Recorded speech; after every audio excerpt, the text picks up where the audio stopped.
If a bear commits murder in the woods, but nobody is around to see it, do the old people in the flying hospital still die, or does the bus still shoot rainbows out of its butt? Yeah, it's one of those kinds of weeks, so let's see what all the fuss is about, because this is Nindy Nation episode 159.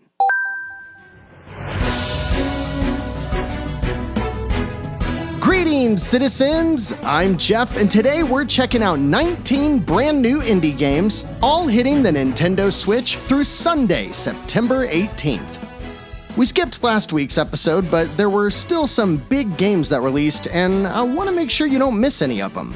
So hit that like button, subscribe if you haven't, make sure to join us this Thursday for Nindies at Night, and let's kick off episode 159 of Nindy Nation by taking a look at the 7 notable Nindies that released since episode 158. Of course, I'd be remiss if I didn't mention the Pokemon in the room, because last week we finally saw the 1.0 release of Temtem by Crema and Humble Games. Long story short, if you've been whining about a lack of innovation in Pokemon for the last decade, Temtem is what you've been waiting for. It gives you that in-game experience from the get-go, includes team-based battles, and allows you to explore open, large worlds that function a bit like an MMO. Reviews have been great for this one, with the strongest praise being that it just seems to be focused on a more thoughtful, strategic, overall skill-based experience that gives you all the systems you love, but with a tailored, more mature overall flair. Any of you shell out $45 for Temtem? I'd love to know what the Nindy Nation consensus is for this one.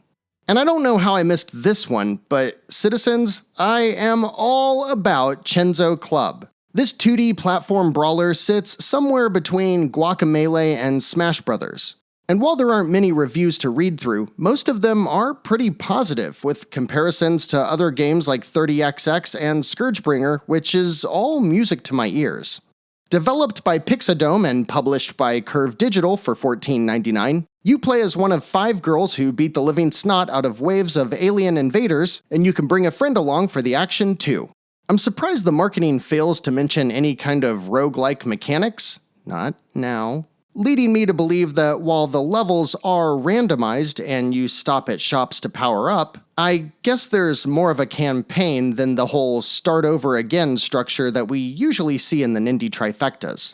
Regardless, Chenzo Club looks like non-stop chaotic action. Anyone check this one out yet? And speaking of, this past Nindies at Night, we got to spend some time with Skycadia, and if you were in the stream, there's a good chance you walked away with a copy of the game. Releasing for $19.99, this is a low-poly dogfighter where you take to the skies as an eagle in a biplane and must take down as many sky pirates as possible. It's very simple in its approach, with big open areas that spawn enemies until you reach the end of the stage, but the core mechanics of flying around are really satisfying.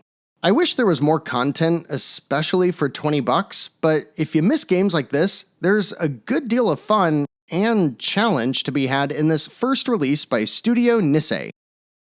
It's funny, mentioning a rhythm-based first-person shooter set in hell nowadays can bring more than a couple games to mind. But a couple years back, Bullets Per Minute, or BPM, was the only game in town. Now this beloved shooter where you jump, dodge, and shoot to the rhythm of music has made its way to the Switch, and as excited as I am to check this one out, it seems like it could use some more time in the oven. Developed by Awe Interactive and published by Playtonic Friends, you set out to blast your way through stages that take you to 7 bosses who block your path to victory. Along the way, you can upgrade your arsenal, and with every time you play, the levels are just a bit different. If you're taking notes, you know that makes BPM a bombastic first-person shooter with procedurally generated levels, roguelike mechanics, and RPG elements. The whole game is here for $25, and there's a lot of content to justify the price, but every review I found says the game makes way too many visual compromises to warrant a full recommendation. Maybe throw it on your wish list to wait for a sale or some patches, but know that when the time is right for you, BPM seems to deliver one hell of a time. Elsewhere on the notable Nindy spectrum, we've got Justice Sucks by Samurai Punk, which released for $17.99.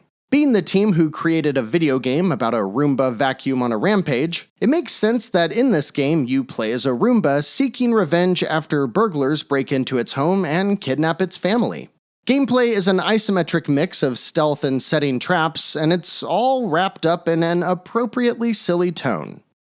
And speaking of a silly tone, we also saw GameType DX release for $5.99. And if Idiocracy the movie was a game, this might be it. Similar to Super Epic, the theme is a ridiculous premise of in-game advertisements out to rule the world, with gaudy artwork and cat memes abound. It plays like a side-scrolling space shooter and has a fun mechanic where you have to suck in money to use your most powerful attack. It's a pretty good time, if not a simple, funny distraction, so we'll check it out for a few minutes on Nindies at Night this Thursday, and I'll show you what it's all about. And then we wrap up last week's notable releases with Haiku the Robot, or as I like to call it, convince me this isn't just kunai with a different color palette.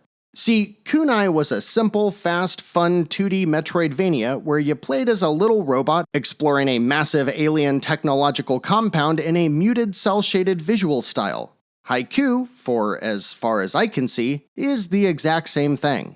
Reviews are a bit mixed, but they do skew positive, and I'd love more of this formula, so I plan to check it out. I just might wait for a discount on its otherwise $20 price tag. I know. Would have been great to have just had an episode last week, but hey, we didn't, so we gotta do this quick wrap-up. I promise all of you that you'll all get your money back for the missed episode, okay? Some good stuff out there though, so let me know if you've checked any of these out any further. Now that we're all caught up, let's check out the week ahead. These are the 19 new releases hitting the Nintendo Switch through Sunday, September 18th. After months of delays, I guess everyone got sick of waiting for the whole Russian invasion to pan out because on Tuesday the 13th, we finally see the release of Little Orpheus by Secret Mode for $12.99. Developed by the Chinese Room, whose experience shines in games like Dear Esther and Everybody's Gone to the Rapture, Little Orpheus is a side-scrolling adventure game with gorgeous artwork, lots of humor, and with the team behind it, it's safe to assume a great story. It was delayed because your protagonist is a Russian cosmonaut who explores unknown civilizations, but I guess someone finally convinced the marketing department to just release it, and I'm glad they are, because it looks like a good time. The other game releasing on Tuesday is, oddly enough, another adventure taking place in Europe, but this time in 1945. You know, the fun period in European history. Svoboda. Oh god, how do I pronounce that? Look guys, I'm gonna try this, but I promise I researched it, my mouth can't do it, so Svoboda 1945 Liberation is a point-and-click adventure game by Charles Games where you learn the backstory of your grandfather by visiting your hometown that sits right on the Czech-German border. You know, the fun part of history. You develop old film, talk to neighbors, play card games, and even do a little farming as you just kinda exist in this town and piece together a mystery. It has received quite a few awards since dropping on the iPhone last year, and this week it gets its turn to shine on the Switch for $15.29. On Wednesday the 14th, only one game graces the eShop, and it's from the fine folks at Nape Games who have remastered one of their first titles to bring us Requiem DX for $4.99. It's a pixelated 2D adventure with a structure that falls somewhere between Mega Man, Castlevania, and the Wonder Boy series. You'll explore a bunch of environments, find upgrades, and fight bosses, and for the price, it doesn't look too bad. The Big Thursday drop kicks off with a bear in a bus that shoots rainbows out of its exhaust? Yeah. Fantasia is the latest crude humor simplistic arcade game by Fantastico Studio. I really like their space shooter Black Paradox, but everything else they've made is very hit or miss for me. In this latest release, you just drive a bus while controlling the speed and physics to get to the other side of the level. Along the way, your senses are assaulted with crude humor and visuals that would look very similar to stuff you'd see on Adventure Time or just Adult Swim in general. At $5, it's probably worth a few minutes of fun, but for $15, I think Freedom Games is probably hoping for some early adopters before discounting to a more reasonable price. Cubite Interactive is all about the simple precision platformers this week with their release of Sayomi for $3.99. You run, jump, double jump, avoid the spikes, and get the things, and that's about it. And then Polygon Art, a studio who's released a dozen games that you're better off avoiding, releases Gold Crusader for $4.99. Is this one any different? Well, kinda? It's certainly a looker, but maybe not for the best reasons. This odd, super claustrophobic dungeon crawler has you exploring, hacking, and slashing as a little dwarf. This seems like the kind of jank that I'd end up obsessed with over a lazy weekend. But since I've already said more than the game's description itself, I'll just leave you with the knowledge that Gold Crusader includes procedurally generated levels, and RPG elements. Sorry, I can't tell if it's a roguelike. My bad. Are you a fan of space pirates, sci-fi westerns, or alien encounters? If so, Raken Grass, I love that name, has just the thing for you with Silent Sector for $11.69.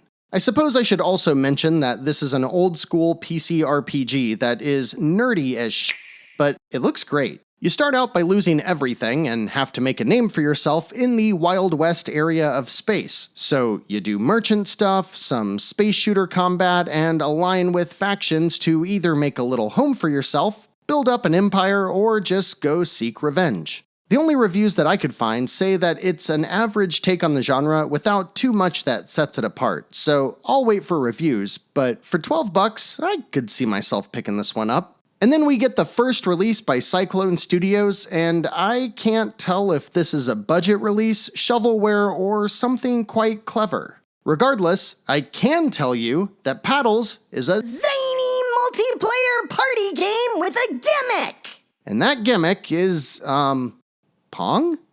It's like Pong, or Breakout, where you have a paddle and just want to stop the ball from getting past you, but then you're placed in all kinds of levels that make things especially chaotic if you've got 4 people playing along. For $6, I don't know, it looks like fun. But before we get to cute entrepreneurial bears with a penchant for murder, let's take a look at some games that make me want to murder the eShop.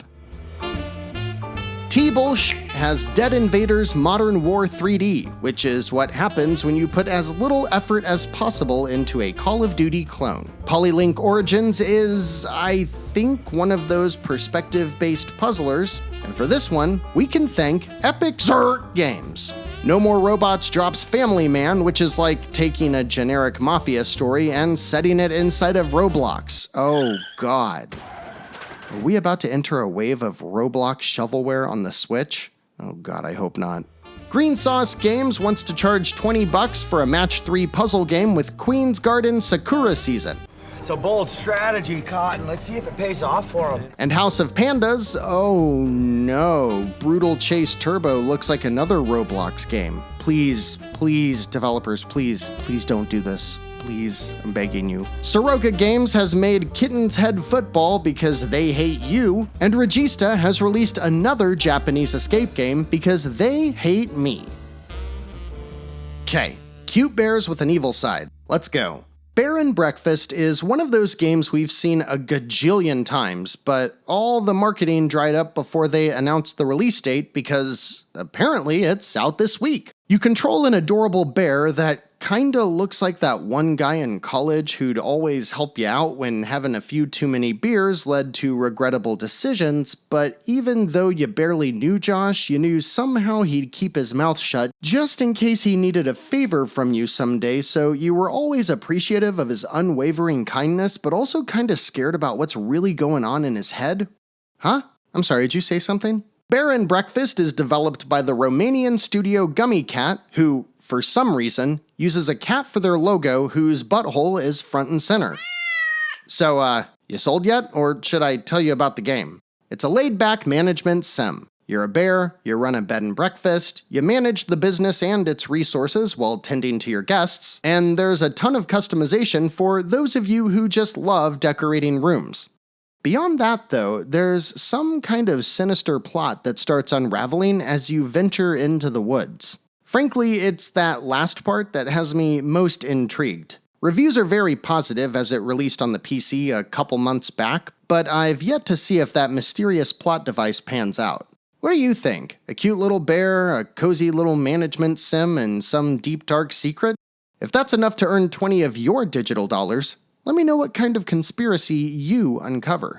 And speaking of games featured in past Indie World presentations, you may not remember the name Wayward Strand, but you probably remember its premise. Taking place in an alternate 1978, you play as Casey, a high school student whose mom asked her to spend some time helping out at the hospital, which happens to be a flying ship of some sort. With a premise that sounds a lot like Spiritfarer, you roam the hallways helping out the various residents while just kinda taking in the stories that unfold whether you're an active participant or not. In fact, that's where the game sets itself apart, as there's around a dozen characters you can get to know, but you'll only have enough time in any given playthrough to really get to know a couple of them, yet their stories play out in real time regardless. Part of that premise makes me think I'd get the same sense of anxiety as when I played the Persona games, but it's also nice to know that there's motivation to play the game through a couple more times, you know? Wayward Strand is developed by a bunch of folks with a long history in the industry, but they're first to release as a part of the Australian team Ghost Pattern. It releases for $19.99, and I just have to know, does hospital drama sound enticing to you?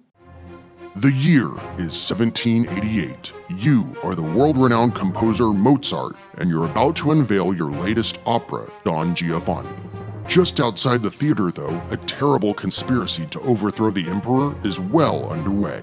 You have 24 hours to explore the city and untangle the mess of murder, cults, and political power. And that's the premise for Mozart Requiem. It sounds a lot like the Da Vinci Code, doesn't it? Look, GS2 Games has released a dozen or so titles, and they've all been prominently featured in our weekly Nindy No-No segments. But this one looks a bit different. I certainly wouldn't shell out $30 to try this on release day, but watch for reviews because it could be a fun mystery to explore, when it's cheaper. Over the past couple of years especially, I've grown quite fond of Akupara games. With releases like Relic Hunters 0, Spench, and Grime, they've proven their knack for finding quality games that deliver unique experiences. Also on Thursday this week, they team up with Curious Fate to release Absolute Tactics Daughters of Mercy for $24.99, and having just rolled credits on Fire Emblem Three Houses, I'm really digging their approach to this strategy RPG. It's fairly traditional in premise, taking place in a steampunk fantasy world, and I'm not super fond of the art style, but I love the character design, and the scope of classes available are really selling me. It also includes large-scale war battles where you've got dozens of characters engaged in combat at any given time, and some of the battles take place on dynamic maps like a moving train, for example, that make the game feel just familiar enough while also trying out some new ideas. I'm not sure if this would be the best game for Nindies at night, but it is one that I'm at least interested in picking up nonetheless. Alright, citizens, I think we can all learn a little something from this next game, and that lesson being the importance of names in the time of the modern internet. First of all, with a publisher named RNC, I can't find anything besides information about the upcoming Republican National Convention. Though maybe that's just applicable to those of us in America. But most of all, please, please, please, make sure there isn't a porno already using the name of your game. Because I'm fairly certain that Rainy Night Creations did not consider that while making Innocence Island, which releases for $19.99. As far as I can tell, this is one of the last remaining stragglers trying to ride the coattails of Breath of the Wild. The visuals look similar, you explore a huge world looking for underground dungeons, and you help recover long-lost memories. Otherwise, the combat is a bit more Souls-like with dodge rolls abound, and they claim the island itself will change based on how you treat the inhabitants asking for help. That said, I'm gonna give this one a big ol' Nindy Nation, meh. Seven Raven Studios has been on a tear recently, and I often refer to them as a publisher that makes cheap, janky, but usually pretty fun indies. That seems to be the case this week as well when they release Last Beat Enhanced for $7.99. It's a 2D co-op brawler similar to the River City or Kunio-kun series, and while it looks like a short, simple affair, there's a handful of unlockables, so if you're having fun, there's reason to keep playing even after you finish the main story. Last up on Thursday is the first Switch release by Alchemy Games. Four Tales is an adventure game structured around two main ideas. The first is its story, where you're a small-time thief in a world that is being ravaged by an evil plague. The people you meet and the choices you make determine how you try to stop the plague or use it to further your own sinister agenda. The second is that all the action takes place via card-based battles. Despite being made by such a small team, the presentation here is impressive to say the least, with an orchestrated score and voice acting throughout. So if you're in the mood for a new deck-building adventure, Plug-in Digital's got you covered for $19.99. On Friday the 16th, we round out the week with Accident. Not sure if the game is an accident or including it in this part of the show is an accident, but this game just cracks me up. By Duality Games, launching for $14.99, you, I think, play as an EMT, or emergency response worker. You show up to car accidents, assess the situation, and try to save lives. But, look at these graphics. I'm getting serious flashbacks to what might be as funny as the failed QuickTime events from Spider-Man 3. If you've never seen those, do yourself a favor and you can thank me later. Help! Please! Someone! I'm going to die! I don't recommend this game, but I do think it'd be hilarious to check out on stream, so maybe we'll have a surprise in store on Thursday. The Dark Prophecy is a retro-inspired point-and-click puzzle adventure for $9.99. It's this week's release by Ratalaika Games and looks entirely average, at least on visuals alone. My biggest complaint here is that you actually have to move a mouse cursor with an analog stick, and that is rarely a good time. And then the team at Will Win Games was like, I love Killer Queen! so they set out to create their very own Zany multiplayer party game with a gimmick! and that gimmick is, pirates. With up to 12 players, including online play, you battle it out as two teams to see who can secure the most loot, defeat the others, or complete any other number of stage-based objectives. If you like Killer Queen, but you think bees are stupid, well, Plunder Panic might be just the thing for you, and it launches for $19.99. And finally for the week, I saved one that looks promising. Unichrome, a 1-bit unicorn adventure by Super 8-Bit Rafa and Turnox, is, well, it's something else, isn't it? It's a 1-bit action adventure about a unicorn returning color to the world by, I guess blowing up everything in sight. It looks like it mixes stage-based gameplay, run-and-gun platforming, boss fights, and even some good old shoot-'em-up levels to create an adventure that mixes tried-and-true arcade gameplay with a ridiculous premise. I'll see if I can pick this one up to check out together on Thursday, because at $14.99, I'm intrigued, but I need to see a little bit more first. What about you? What's tickling your fancy, and what would you like to see more of? Want to explore the cosmos in Little Orpheus, or drive a bus that shoots rainbows? Because that's Funtasia. We've also got Bear and Breakfast and Wayward Strand if you're after the wholesome or cozy type games, so let me know what you think down in the comments. You can also find us playing a couple of these games live during Nindies at Night, so stop by the channel this Thursday at 10 p.m. Eastern, because we'll be checking out last week's Super Sunny Island and maybe this Unichrome game. Of course, we're also on Twitter, and we've got a great group of people hanging out over in the Nindy Nation Discord, and we'd all love you to come join us. Next week is looking weird. We've got a lot of stuff slated for a generic summer date, so maybe we'll be surprised with an indie world. Who knows? Either way, citizens, that's it for this week. Thanks so much for watching, liking, subscribing, and sharing Nindy Nation with others. Until next week, I'm Jeff. This has been Nindy Nation episode 159. And remember, no matter what type of game you're looking for, Nindy Nation will be right here to help you find just the thing to keep your Joy-Cons synced.